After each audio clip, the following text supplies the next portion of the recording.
وقتی که کدام شما سوال شما جوابش نیافت میتونین که مراجعت کنین و سبب جواب نگفتنش را به شما البته میفهمانم.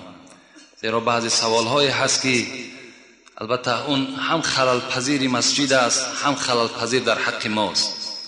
برای همین از شما خواهش دارم کدام شما اگر میخواهین که سوال‌های شما که صدا نداد مراجعت کنین، انشاءالله جوابش را رو پرو به شما خبر میدهم.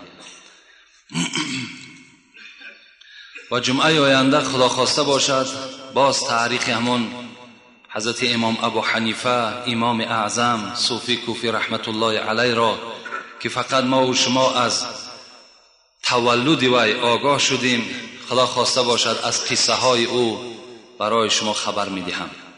السلام علیکم و رحمت الله و برکاته. دوستان عزیز، اگر با شما داروهای گیاهی از الافتیار شده به یگان خیمیکات لازم باشد مرحمت فرمایش دهید. در داروخانه شفافرما دارو برای قریب که همه مشکلی ها هستند. دارو برای درد پا، دست، میون، روماتیسم، بغم درد، فربه شدن، خراب شدن، بقوت کردن مردانگی، برآوردن موی سر و ریش و همچنین برای پروستاتیت هستند، برای خراب شدن و فربه شدن چگونه که گفتیم. صابون ها هستند برای پوست رو، برای ماشین را گم کردن یعنی که جنجیر رو را، و زبنوی پست از چوبی میسواک هستند برای سر سیاه کردن، هنی هستند و دیگر رنگ ها هستند.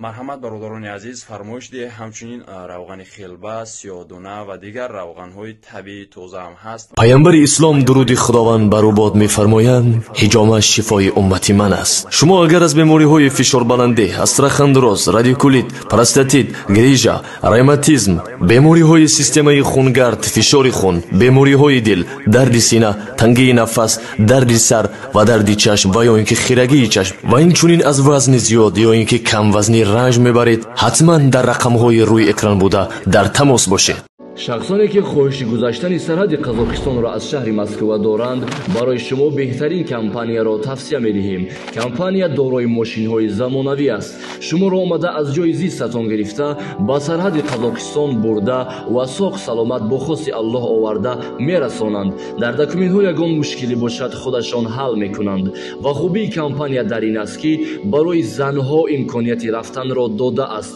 با ماشین‌های مخصوص و راننده زن باشد. از نام شبکه حاجی میرزا گپ زنید برای شما تخفیف کرده می شود. معلومات بیشتر بر رقم های روی اکران بوده تماس بگیرید. السلام علیکم داملای عزیز. قرآن در روی قبر خواندن درست است؟ یک نفر امر معروف کرد و گفت که آیت بالای قبر این عادت مردم نه فرمان خدا.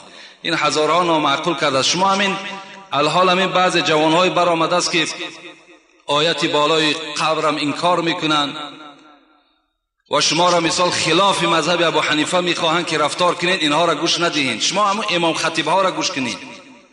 همین علمایی که امام خطیب هستند، پیشوا هستند، همونها را گوش اندازید. به هر یک جوان قد کوچه شما اهمیت ندهید. رسول اکرم میگوید که این حدیث ابو داود را روایت میکند: اقرؤوا علی موتاکم یاسین. اینا پیغمبر خدا گفتند شما بالای مرده هاتان، بالای پدر و مادر اولاد اجدادتان سوره یاسین بخوانید. چرا نادرست است؟ از همه شما برادرای عزیز من خاصه همین مذهب ابو حنیفه را برای چی به شما حکایت میکنم؟ زیرا که بعضی از برادرای ما و شما امروز پیدا شدن خلاف مذهب ابو حنیفه میخواهند رفتار کنند. مایلش کردن بگیرن، همونش هم سنت، لیکن همین فتنه و جنجال و نافهمی را در بین مردم پیدا میکنن. گاه دستها را تا راستی کتفا میبردارن، گاه آمینی بلند میگویند. حالا که رسول اکرم که ابن مسعود راوی این حدیث است میگوید 4 چیزی هست که باید پس گفته شود. اینم حدیث پیغمبری خداست: التعوذ والتسمیه والتأمین والتحمید. اعوذ بالله پس گفته شود، بسم الله پس گفته شود، آمین پس گفته شود، ربنا لك الحمد پس گفته شود. این حدیث پیغمبر است. برای کسی لازم از مرحمت کتاب نزد ماست. با بلند گفتن آمین عرقخوری من می شود، با بلند گفتن آمین زنا من می شود، به حیایی قد می شود، نه قد نمی شود. مردم عقیده‌اش بیدار کردن در کار، مردم در نماز درست کردن در کار. همه این مسئله بعد حل خودش می‌یابد. هر مسئله که ابو حنیفه اخذ کردن همش با حدیث است، همش با آیت قرآن است. حتی همین آمینی پس ده حضرت دلیل دیگرش ادعوا ربکم تضرعا و خفیه، صدق الله العظیم، آیت دلیل کردن که خداوند میگوید دعا را شما دائم پس بخوانید، که حضرت گفتن آمین از جمله دعاست، باید دعا پس گفته شود.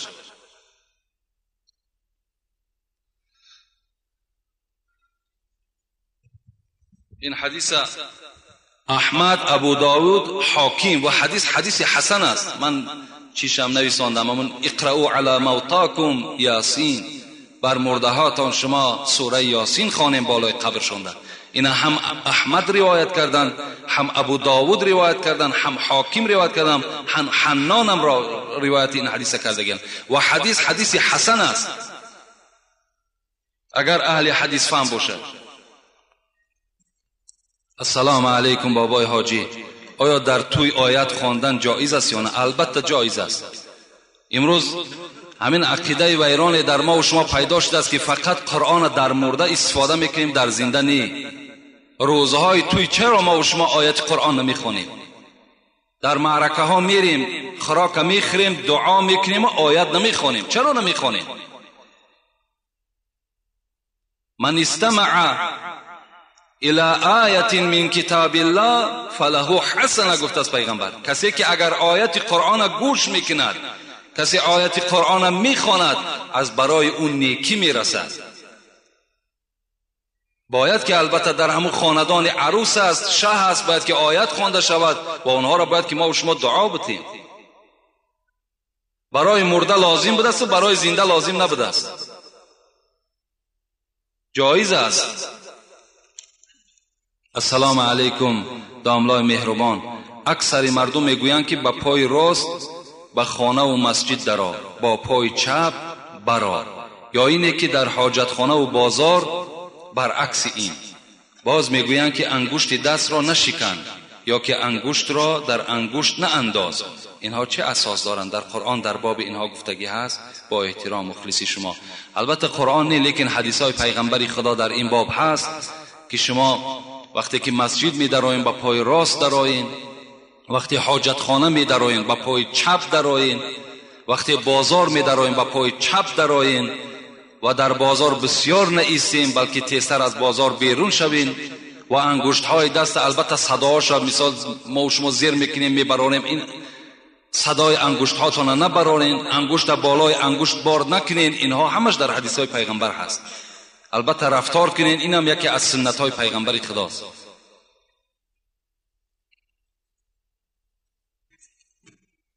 السلام علیکم داملای شیرین سخن، من از شما خواهش میکنم که با سوال من جواب دهید. ما یک روز در همین مسجد شما نماز عصر را میخواندیم. یک شخص ما را گفت که تو این اشاره سبابه را مکن که این گناه است. آیا این گناه است؟ التماس با سوال ما جواب دهید. البته علامت سبابه گناه نیست. چرا گناه است؟ علامت سبابه این سنت پیغمبر است که وقتی شما در التحیات خواندن همان انگشت سبابه را میبردارین، این سنت پیغمبر خداست. شما ثواب میگیرین، گناهگار نمیشین.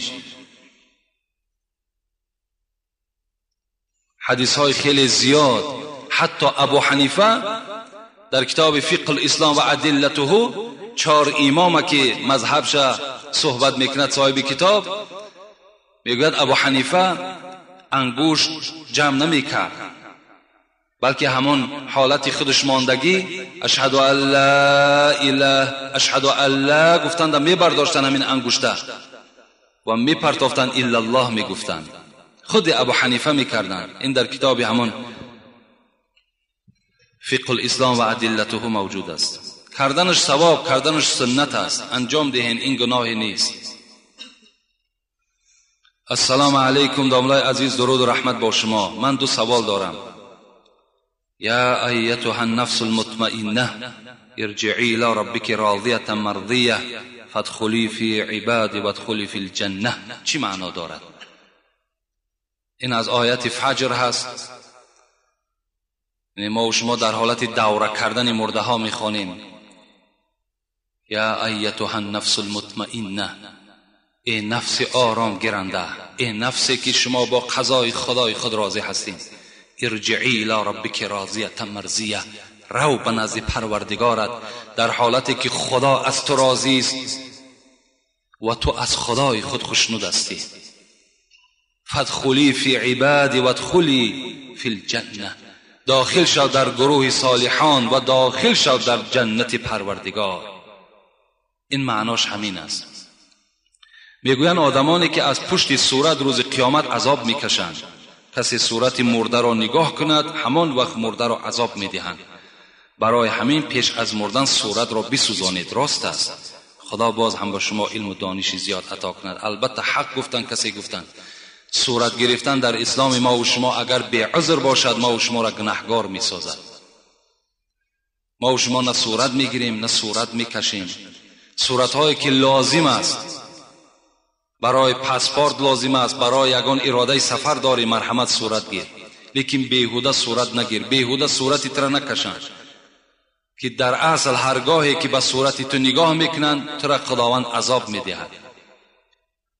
امروز متاسفانه خانه همه مسلمان ها پر از صورت است، علل خصوص در همین قشلاق ها اینقدر صورت زیاد جمع شدگی است. بالای همون جیودانی که دارند گردابگرد همه پر از صورت است. و در خانه مردم شهر باشد حمام خانه هاشون پر از دخترای فاحشه صورت ها در همون حمام خانه و واردای خانه و همون اکتیارهای بدبخت و بیدین خدازده که در دنیا هستن همونا در خانه ما و شما زدگی هستند که اونا به خون هزارها مسلمان تشنه هستند. شما بالای سرشون کردین. اونا خود کم کثافت بدن که باز در خانه خود جاشون کردین. یگان ملائکه رحمت خانه شما نمیدروید. نگذارین در خانهاتون صورت ها را. مرحمت صورت کعبه است، صورت یک منظره است، یک منظره را بیارین کشال کنین.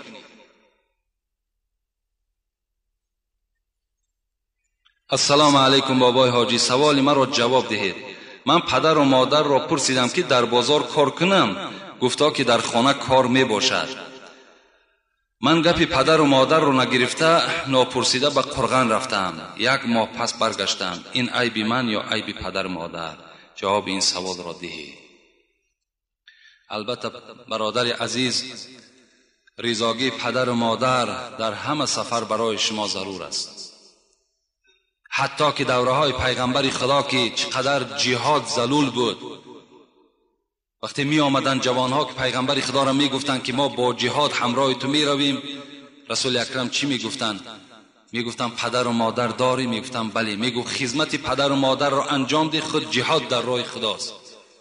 یا از پدر و مادر پرسیدی؟ این سوال ها را پیغمبر ما و شما از همان جوان ها و از همان امت خود می کرد. از این خاطر هر جایی که شما می روید اگر بخواهید که برکت در باید که پدر و مادر از شما راضی باشد. پدر و مادر از شما راضی باشد. رضاگی پدر و مادر این رضاگی خدای شماست. بسیار خوب می شود که شما پدر و مادر را در همه مسئله ها از آنها چیکار کنین؟ سوال کنین و راضیگی آنها را طلب کنین. السلام علیکم و رحمت الله و برکاته. دامدار شیرین سخن. درباره رباعیات های عالمگیر عمر خیام به ما جواب پره می داده. این رباعی چنین است: گر باده خوری تو با خیرتمندان خور، یا با صنمی لاله رخی خندان خور. بسیار مخور ویرد مکن فاش بساز، اندک خور و کم کم خور و پنهان خور. در این رباعی باده، می، شراب با کدام معنا شاعر گفته است؟ از نام مخلصی اشدی شما. اصطلاحاتی است مر ابدال را که از آن نبود خبر غفال را.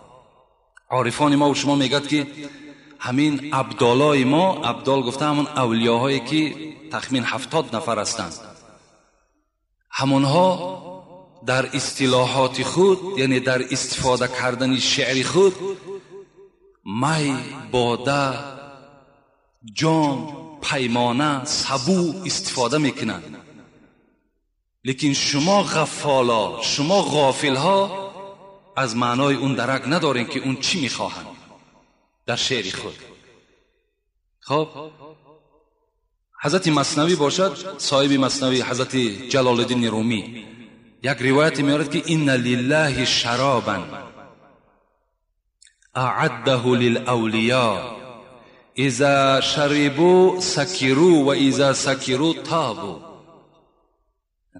پیغمبر از نام پیغمبر ما و شما رو یاد میکنه که از برای خداوند شراب هست، وقتی که همین شراب را برای اولیاهای خود آماده کرده است. وقتی همین اولیاها که شراب خوردن مست میشوند، وقتی که مست شدن در حالت مستی رجوع به سوی خدا میکنند، همون شراب می نوشند. این شرابی که آدمها را مست میکند، پلید میکند، افلاس میکند، این شراب نیست. حضرت حافظ میگوید المنت لله که دری میکده باز است، زان رو که مرا بر در او روی نیاز است. خمها همه در جوش و خروشند ز مستی، آن می که در آنجاست حقیقت نه مجاز است. از وی همه مستی و غرور است و تکبر، و از ما همه بیچارگی و عجز نیاز است. این شراب، این می که ما استفاده میکنیم، این بیچارگی است، میگه عاجزی ماست. اون می که مجازی است، اون می که در خمها می جوشد، از وی همه مستی و غرور است و تکبر. اون می هست که آدم تکبر می سازد، مغرور می سازد، پلید می سازد. این می ما اون می نیست. گفتن حضرت. عارفی دیگر چی می گوید؟ شراب عشق نبود زاب انگور، شراب عشق نبود زاب انگور، رهی نوشیدنش هم از گلو نیست. این شراب عشقی که ما بیان میکنیم این آب انگور نیست میگوید، و رهی نوشیدنش هم با راه این گلو نیست، رهی نوشیدنش هم از گلو نیست. از این پیمانه و جام و سبوها غرض پیمانه و جام و سبو نیست. ما وقتی که در شعرهای خود رومکه را استفاده میکنیم، جامهای بادنوشی را استفاده میکنیم، این مقصد از همین رومکه هایی که عرق می نوشند، این مقصد از این نیست میگوید. بدان معنی که عارف زلف گوید. وقتی در شعرها که زلف دیدین، نظر در پیچ تاب هیچ موی نیست. وقتی ما زلف استفاده میکنیم، این از همین زلف های کجه که بعضی از فاحشه ها کج میسازن و بیرون میبرن، میگد این از اون نیست. این زلف ما هم عشق در راه خداست. بیان عارفان را اصطلاحی است که جز عارف کسی را گفتگو نیست. این عارف ها اینا میدانند، خردمندها اینا میدانند. برای همین این شراب و این می که حافظ و بیدیل و سعدی و خیام و اینا استفاده کردن، این مقصد از همین باده هایی که می نوشن این نیست، بلکه اینا همه عشق الهی هستند. السلام علیکم. اکای مرزا حاجی، ما از ناحیه مومن آباد در هر نماز جمعه به پیش شما می آییم. کسیته های شما را خریده می بریم. در کسیته 36 شما در بابت نیت غسل گپ زدید. دانید یا ندانید فرق ندارد. همین را به ما ساده کرده فهمانید که مردم ما اعتقادشان گشت. مخلصان شما از مومن آباد با یک مسئله عادیه که اگر اعتقادشان گشته باشد، در غسل جنابت 3 فرض است: غسل فم، انف و کل البدن. در غسل جنابت 3 فرض است: شستن دهان، آب گرفتن بینی و تمام بدن را تر ساختن. این فرض است. کدام ما و شما همین 3 عمل انجام دادیم، ما و شما از غسل جنابت خالی شدیم.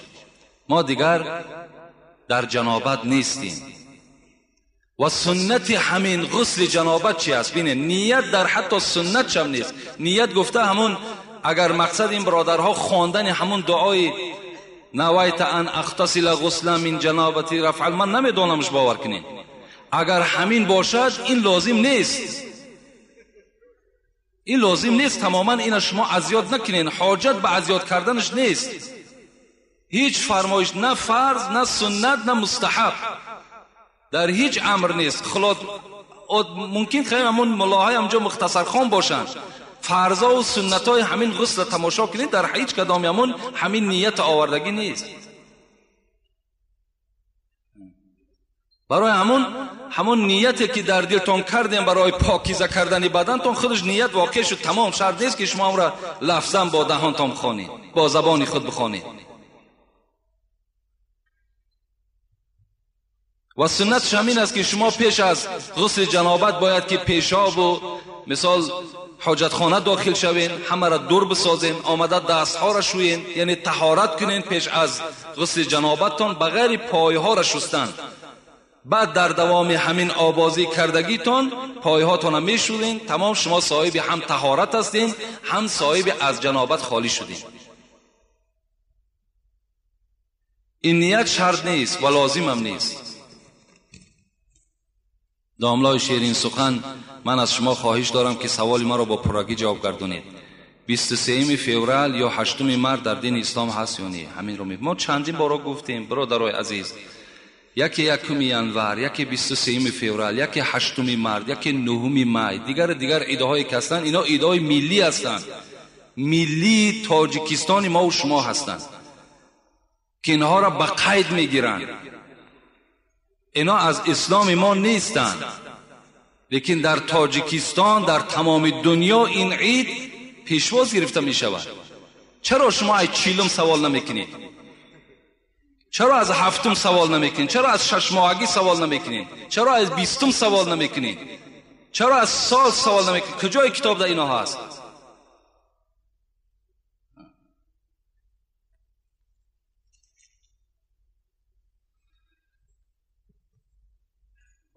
السلام علیکم داملا، آیا سلام دادن چی فضیلت دارد؟ این سوال ما در کسیتوی پیشین گفتگی هستیم که سلام چگونه باشد و چند ثواب دارد.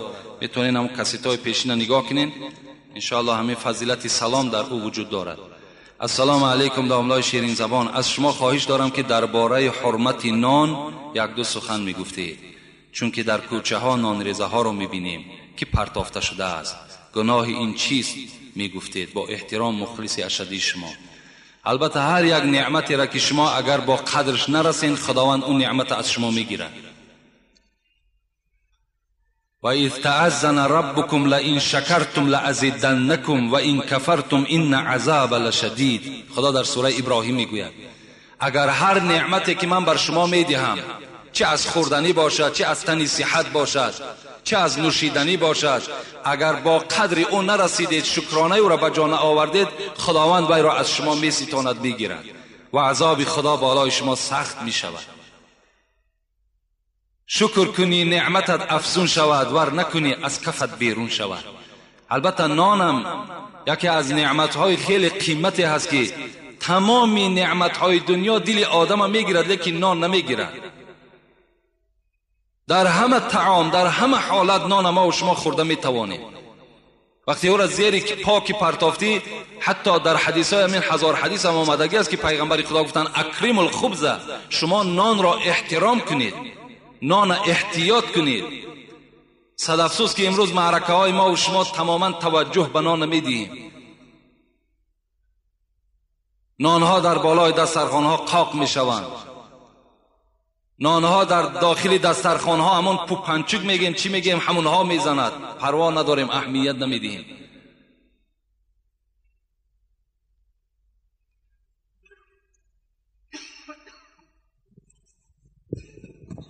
السلام علیکم داملای شیرین سخن، ما از شما خواهش میکنم که در جمعه آینده با ما امام عسکری جان را نقل کنید. راستی بار به حاجتم نیست. و قصه این امام عسکری جان ما هم نمیدونیم. خدا رحمت و مغفرت چون کنه در کجای باشند، لیکن در همین موضع های ما و شما نیستن. اینا همین حضرت امیر سعید علی حمدانی واقع هست. دیگر این عزیزوارهایی که در اطراف ما و شما نامهاشون نمیگیرن، اینا اکثریتش وجود ندارن در اینجا. اینا همش عرب هستن، همه اینها نبیره ها نواسه های پیغمبر خدا هستند. اینا از کجا به اینجا رسیدن؟ حتی همین حضرت سلطان ویس قرنی که اینقدر مشهور است، اینا در حدیث های صحیح پیغمبر میگذارد که در جنگ حضرت علی کشته شدگی است، از جانب حضرت علی جنگیدگی است و در همین جنگ حضرت علی نابود شده است. و در وقتی که در اون مدینه که جنگ شدگی است، از مدینه به این خاولین غیر کی آورد؟ سی بار من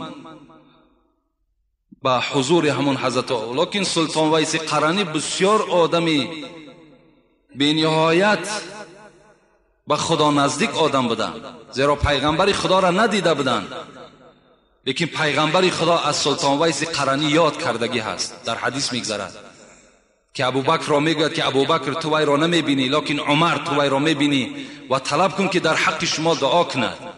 این پیغمبر خدا در حدیث ها گفتگی است. از کجا میشناسیم؟ در همین کف دستش یک سفیدی هست، وقتی دیدین بدانین که وی سلطان ویس قرنی است و دعای او را قبول کنین و دعای او را بگیرین. این در حدیث ها میگذرد.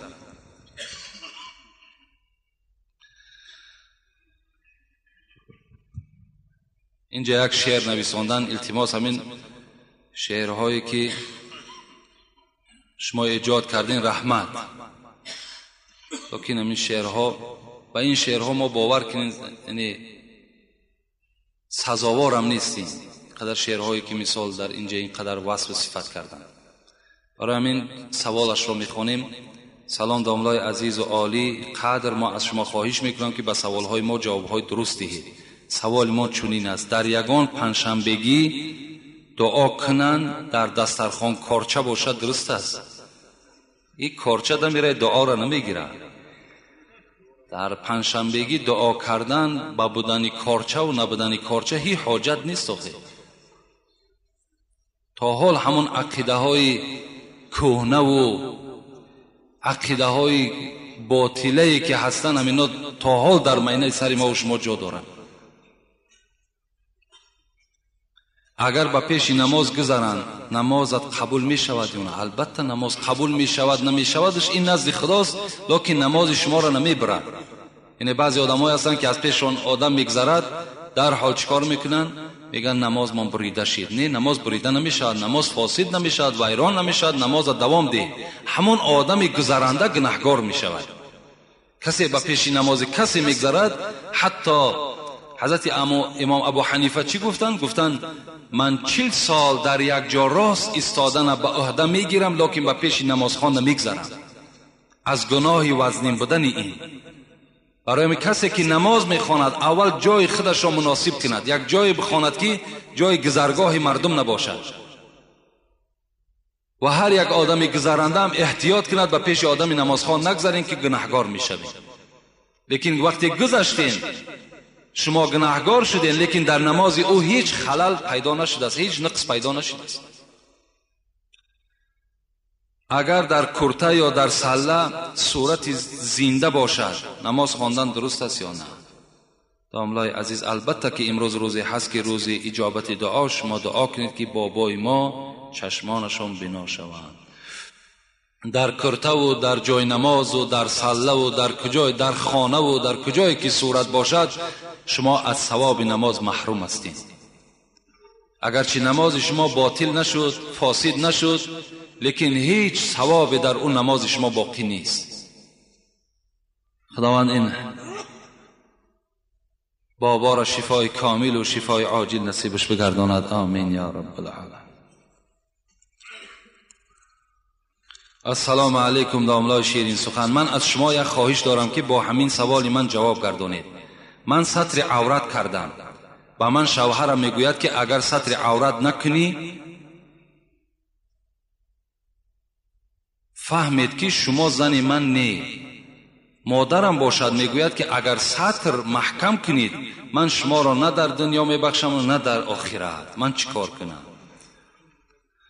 این خواهر عزیز با احترام زیاد مهرالدین نویسنده است. وقتی که شما خواهرای عزیز شوهر که میکنین، رسول اکرم میگوید اعظم الناس حقا علی المرأة زوجها، بزرگترین حق بالای زنها بعد شوهر کردن این حق شوهر میسته. دیگر پدر یا مادر بگوید که تو ترک سطر عورت کن، نعوذ بالله باور کن از دین بیگانه می شود. وقتی که با امر خدا تو چکار میکنی؟ تو مقابلیت نشان میدی. خدای تو در قرآن میگوید یا ایها النبی قل لازواجک و بناتک و نساء المؤمنین یدنین علیهن من جلابیبهن ذلك ادنى ان يعرفن فلا يؤذين و كان الله غفورا رحیما. ای محمد صلی الله علیه و سلم، با دخترهای خود، با زنهای خود، با زنهای تمام امت خود خبر بده که بالای سر خدا بپوشانند، گردنهای خدا بپوشانند، پایهای خدا بپوشانند، یعنی سطر عورت بجا بیارند.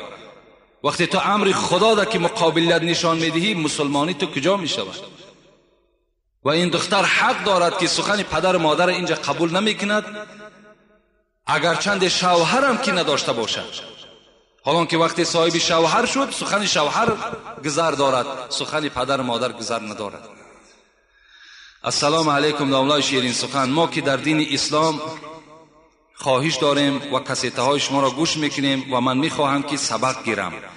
من را پدر و مادرم نمیماند. من که حالی که خرد هستم گوید که من چیکار کنم. اگر شما خرد باشید برادر عزیز، از تعلیم قرآنم دور نشو و از خواندن مکتبم دور نشو. کار کن که در مکتب با بهای اعلا خوان و تمام معلمهای تو از تو راضی باشند، نه بالای تو شکایت کنند. یعنی اگرچه یک مدت وقتت را در مسجد میگذرانی، یک قسم زیادی و با در مکتب گذران کن. با درس های امروزه هم چکار کن؟ توجه زیاد داشته باشی. گر حالی نیک خواهی، حضرت رومی میگوید پدر و مادر هم میگوید، پدر و مادری که نمیخواهد فرزند او قرآن خوان شود یا نماز خوان شود، گر حالی نیک خواهی فرزند را همیشه آموزش برادر قرآن و خط و پیشه. اگر شما حالت نیک فرزند بخواهین، اگر شما بخواهین که در آینده از این فرزندها راحت بینین، اینها را چیکار کنین؟ قرآن خوان کنین، علم دنیوی را نشانشان دهید و کسب و کار نشانشان دهید. گر حالی نیک خواهی فرزند را همیشه آموزش برادر قرآن و خط و پیشه. زیرا که پیشه باید روزی که کار افتد، چون پیشه نداند بیل و کلند و تیشه. حضرت گفتن مادامی که اگر پیشه را یادش ندادین، یعنی کسب و کار نآموخت و ایرا قرآن خوان که نکردین، برای این گونه فرزند بیل کلند و تیشه منتظر است. یا چون خط نداند یا پیشه نداند، پس گاو و خر چراند در کوه و در و پشته. وقتی از قرآن دور شید، از نماز دور شید، از علم دنیوی دور کی شد، زیب این گونه فرزند و زیب این گونه پدر و مادر همون بالای کوه چراندن گاو و خر است. گفتند حضرت سعدی میگوید بیامرز پرورده را دست و رنج. این فرزندی که در خانه تو پیدا شد، اینا شما علم آموزانید، اینا شما کسب دنیایی آموزانید، اینا خط خوانش کنید. بیامرز پرورده را دست و رنج، اگرچه دست داری چو قارون به گنج. اگر مثل قارون به دولت هم که باشی، باید فرزند تربیه کنی، باید فرزند کسب نشان دهی. میتواند این برادر ما هم تعلیم مکتب شد دوام دهد و هم آمده نزد ما تعلیم گیرد، قرآن خوان شود. انشاءالله از هر دو جانب وای برکت می‌یابد.